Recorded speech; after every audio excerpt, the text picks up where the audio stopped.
Hello world, hello Andrew.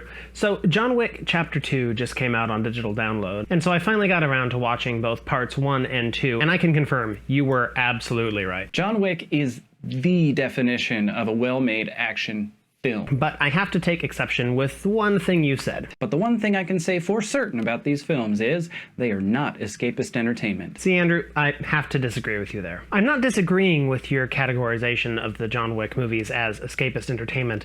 That's beside the point. I take issue with escapist being treated like a bad word. As far as I'm concerned, the virtues of escapism can be right there in the base definition. Entertainment that provides an escape from everyday life. And when we're living in a time like this, where everything can be so stressful and overbearing, don't we all deserve an escape now and again? When I watch the news and I see the kinds of things that are happening in our country and around the world, I feel helpless and dragged down and depressed. But when I'm watching Star Wars, or Lord of the Rings, or Pacific Rim, or Guardians of the Galaxy, I don't feel dragged down anymore. I realize I'm not helpless, that's just the depression talking. But there are still those who look down on escapist entertainment as something profoundly lesser. And they've been saying the same thing about escapist fiction for years. But you know what?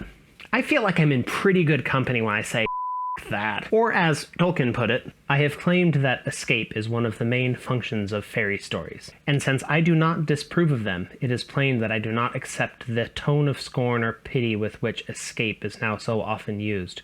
Why should a man be scorned if, finding himself in prison, he tries to get out and go home?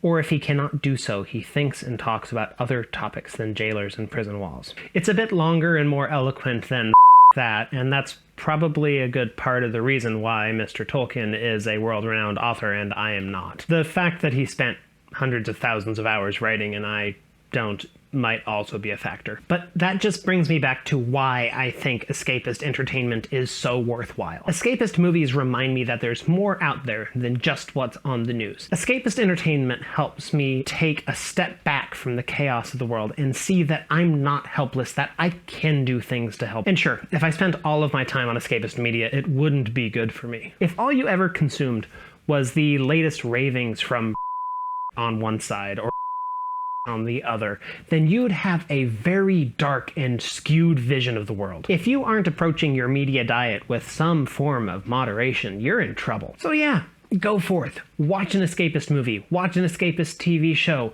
watch a good solid documentary, read up on some good long-form news, and feel no shame. Andrew, I look forward to seeing your next video on Thursday. I'll see you then. But for real though, the John Wick movies are super good escapist entertainment and you should definitely watch them.